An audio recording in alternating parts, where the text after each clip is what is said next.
All right, hoping that you had a very nice and wonderful day. This is Hope TV, where you look and live, and my name is Nelius Wanjiru. I'm here to make you and to keep you updated on the news that hit our headlines tonight. And let's begin. Where as America heads to election on November 5th this year, President William Ruto is headed for the United States of America in a historic trip that is poised to be a turning point for Kenya. The state visit, the first for the African leader in 16 years, is scheduled to commence on Monday, May 20th in Atlanta, where the president will make a strong case for Kenya as Africa's top and most strategic investment destination. Kenya's ambassador to the U.S., Lazarus Amayo, has highlighted the importance of the state visit, noting that it follows a similar visit by the late President Mwai Kibaki in the year 2003. Kenya and the United States of America are poised to enhance their bilateral relations as President William Ruto embarks on a state visit, marking the first visit by an African leader in 16 years. Speaking ahead of the visit, Kenya ambassador to the U.S. Lazarus Amayo stated that the state visit is the second after the late President Mwai Kibaki's in 2003. The host government is quite keen to promote an environment that will be able to further strengthen our relations. And unlike the regular official visits, this state visit, by definition, is the highest expression of bilateral relations between two countries, in this case, Kenya and the United States. According to Ambassador Amayo, the state visit will kick off in Atlanta, where Ruto is expected to make a strong case for Kenya as Africa's top and most strategic investment destination. The desire to expand the volume of trade between Kenya and the United States, not only the volume, but also to add value addition to what we are exporting to the United States. And in addition, we are also keen in attracting more American investment into Kenya.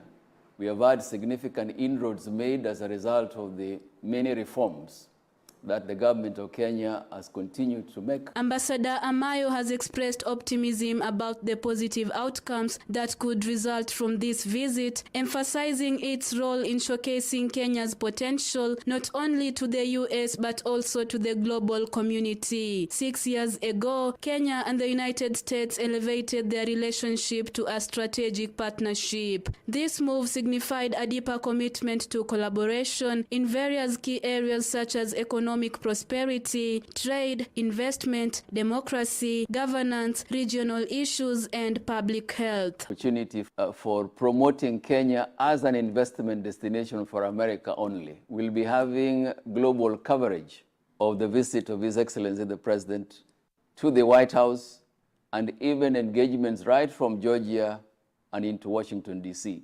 It will be a platform that Kenya will be able to use for reaching out over and beyond the United States. Reporting for Hope TV Newswatch, I'm Grace Ahati.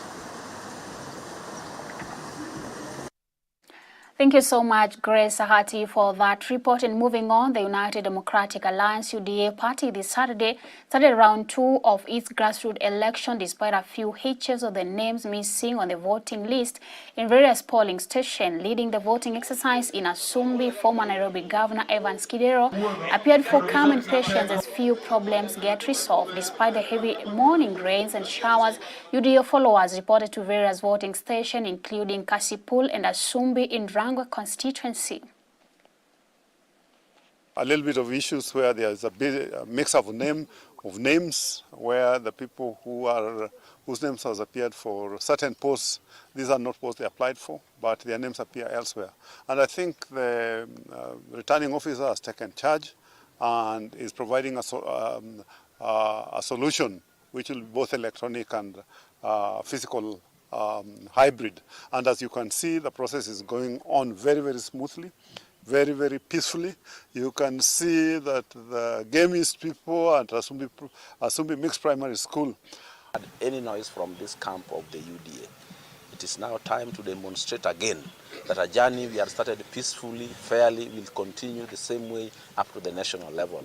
You have seen here for yourself today there are no people complaining all over the place, because we had agreed in the initial stages, we are going to go by consensus. If it fails, we are going to negotiate. And if that also doesn't work, we are going to have the people separate the protagonists. Like here today, only 5 slots were available for voting. The rest, people had agreed on consensus or negotiations. And that is the way we'll always go, so that nobody leaves this place complaining.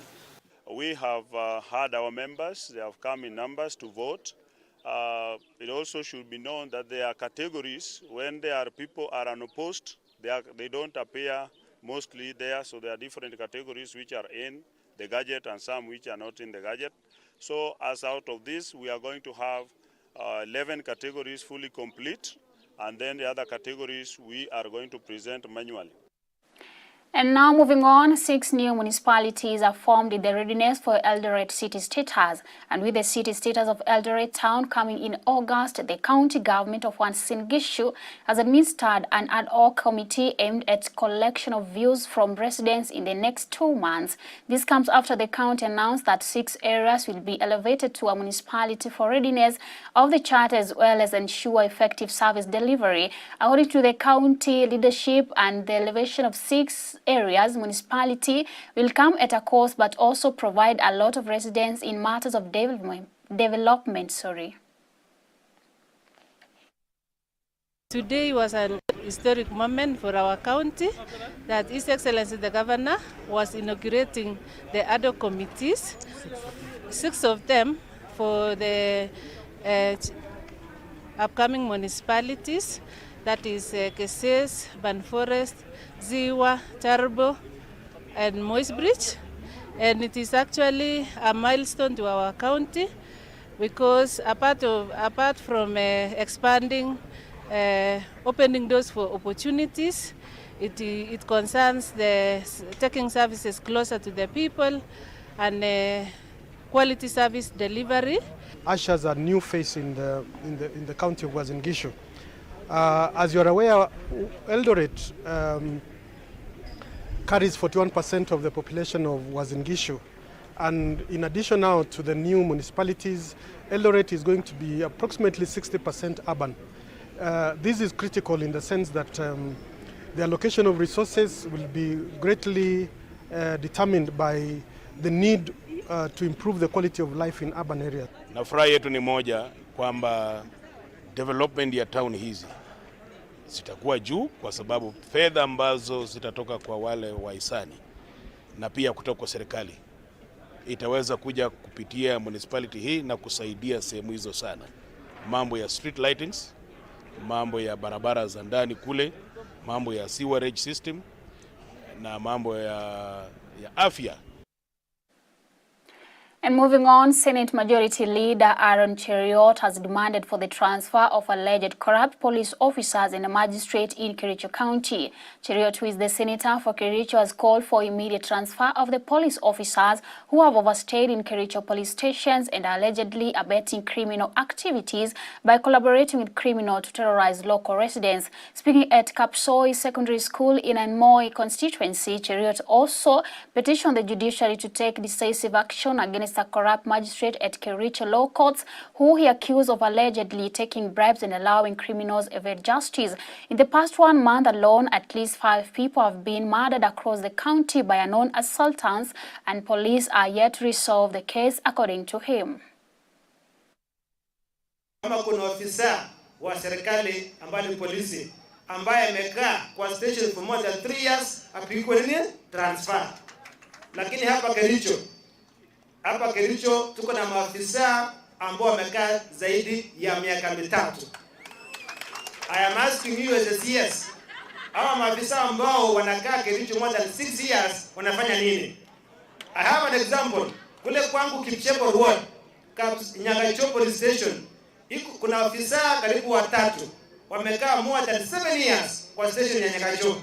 Kwa hivyo kama tu vile huwa tunalia kuhusu mambo ya insecurity kule, mambo ya Kerio Valley na North Rift, watu wanauliwa, sasa imetufikia hapa Kericho. Wiki hii peke yake tumepoteza vijana wengi, karibu vijana 5. 2 hapa, 2 pale chini Sigowen, na 1 hapo katika town Nyagacho. ambaye jioni watu wanashambuliwa. So ile kitu mimi ningependa ni kuanza na county commander wetu wa county ya Kericho. Tunataka tumuulize, katika hawa officers wako wote ni ofisa ama kuna majangili ambao kwa bahati mbaya wanafanya kazi kwa hii police station yako? Elsewhere, Lego Usoga, Member of Parliament Samuel Atandi, has warned that Kenyans will uprise against the government if it keeps taxing them heavily, urging Kenyans to take to the streets if the Kenya Kwanza government regime insists on heavy taxation. Atandi, who has voted to oppose the Financial Bill 2024 that seeks to increase taxation during the next budget, said that whereas most Kenyans were opposed to heavy taxation, a lot of members of Parliament have been compromised and will support it despite effects of the daily lives of the Kenyans. He was speaking at Mahola Primary School in West Alego location after launching National Government Constituency Development Fund project at the institution. We told Kenyans that this man, William Ruto, is not capable of proper governance. We told you that this guy, we know his track record. You did not listen to us. So sometimes I want to tell Ruto to increase this taxes so that those who voted for Ruto can feel the pain. But because my people, the ones who voted for us, also we suffer in the same magnitude, I would like to say that all these taxes that Ruto is trying to increase, me as a Lego Songa member of parliament, I'm going to oppose them. I know many members of parliament are compromised. Recently, we were voting to impeach Minister Linturi. Many MPs were compromised. They were given money to vote against the report, especially the MPs that we took to the select committee. I want to tell William Ruto that we are not going to allow you to increase taxes. And I want to join those people who are saying that if these taxes must prevail, then we must go to for Mandamano.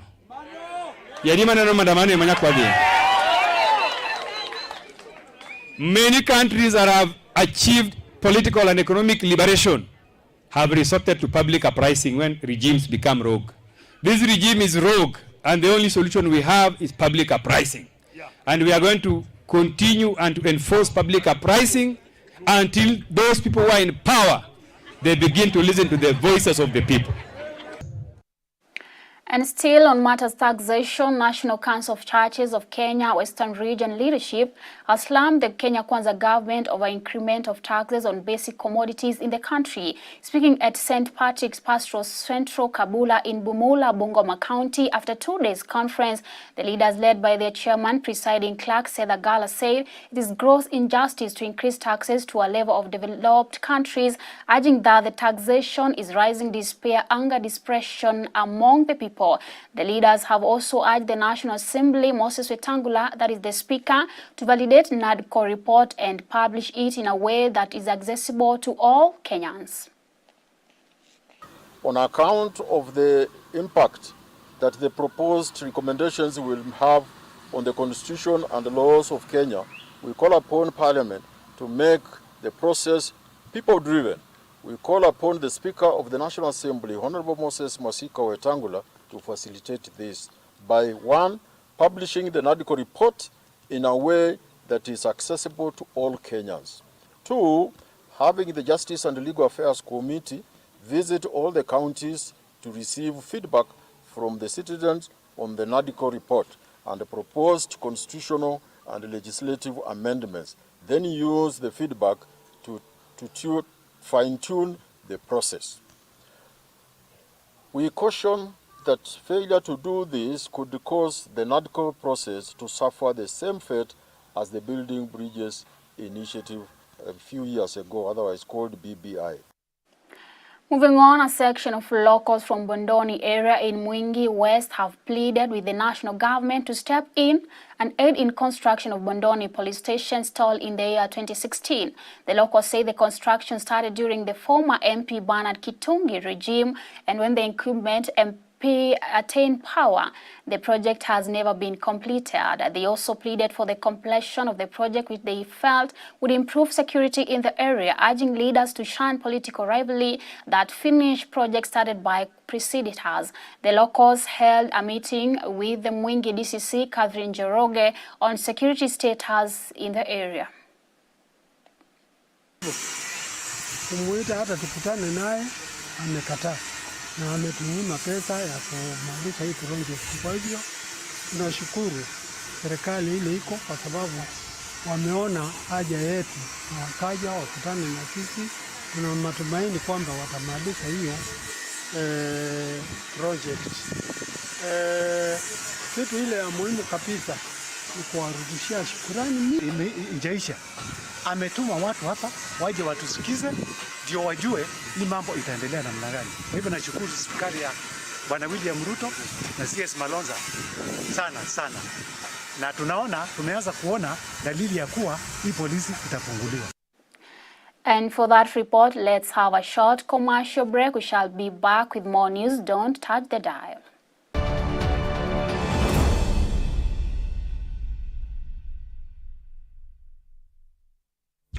This year, Hope FM is celebrating 20 years of spreading hope and inspiration in the airwaves across the globe. To mark this milestone, we invite you for an unforgettable worship ceremony dubbed Experience Hope, a soul-stirring celebration happening on the 25th of May 2024 from 2 p.m. to 7 p.m. at Sitam Valley Road. Prepare to be moved by the soulful voice of Joel Waga from Tanzania.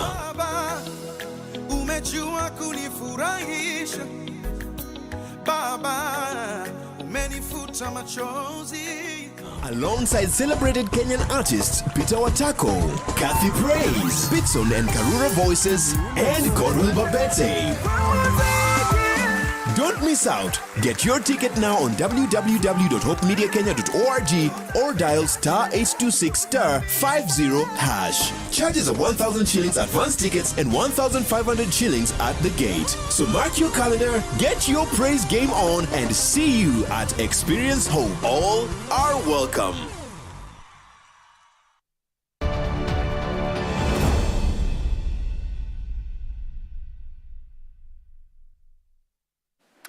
Welcome back, and thank you so much for keeping it here at Hope TV, where you look and live. We now get to the second segment of our News Watch tonight, where thousands of flood victims in Tana Delta appeal for relief food as situation worsens.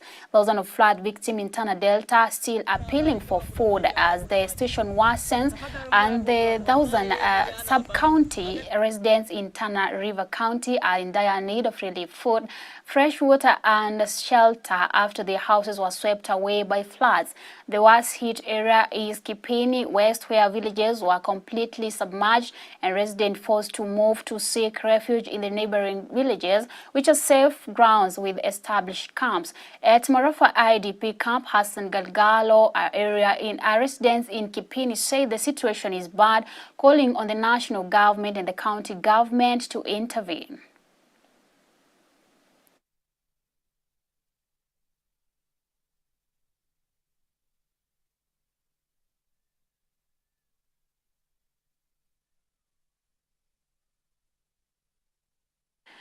Moving on, St. Elizabeth Girls Secondary School in Mopas, West Pokot County has been commended for its outstanding environmental conservation efforts in the region.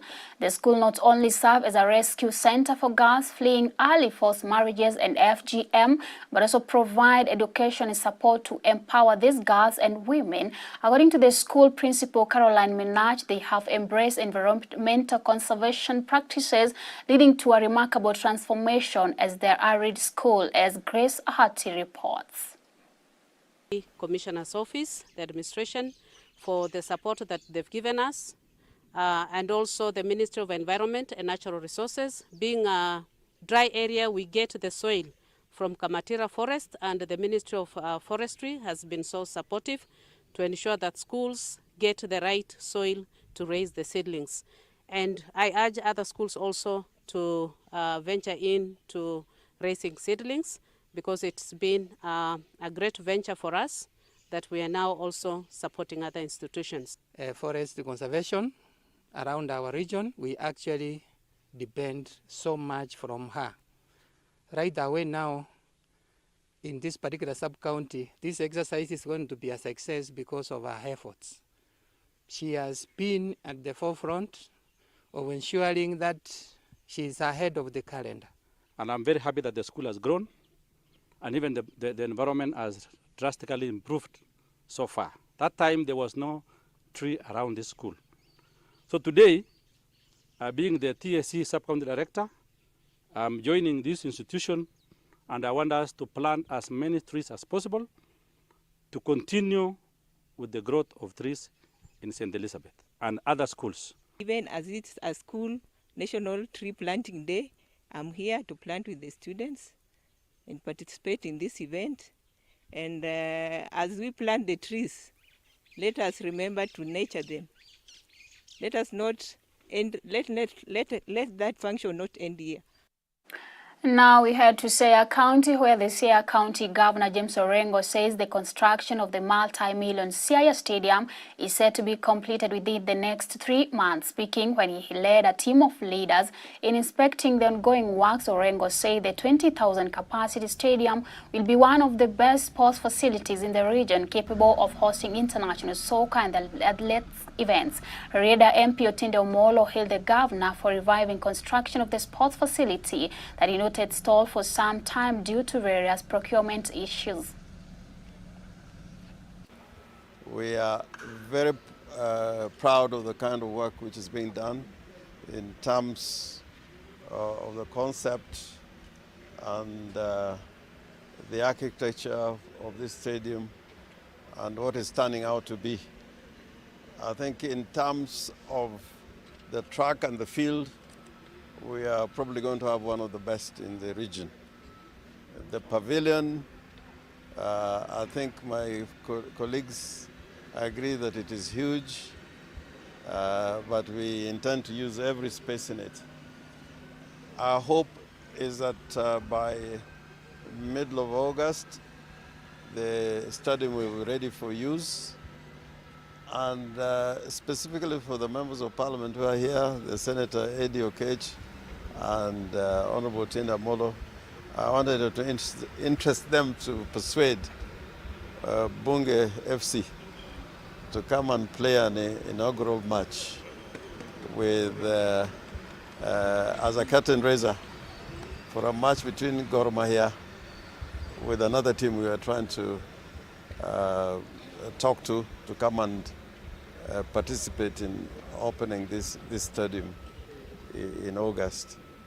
And hopefully all the work is going to continue without interruption.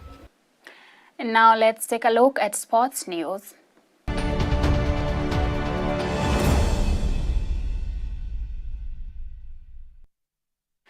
Kenya Volleyball Federation National League defending champions KCB were forced to fight hard to rescue 3-2 victory against Kenya Prison during the fourth leg of the Kenya Volleyball Federation matches at Kasarani Indoor Arena. The Lioness faced a tough time in the first set, trailing for the better part of the game, only making a comeback to acclaim a narrow win of 25-21. The Prison ladies bounced back in the second and third sets with a 25-21 and 25-26 win respectively, before the Bankers returned the form to claim the fourth set with 25-20 scoreline. In the fifth and decisive set, the Bankers made their intentions known right from the start, dismantling Prison's 15-4 to win the game. The victory extends the Bankers' unbeaten run to 7 matches in the league.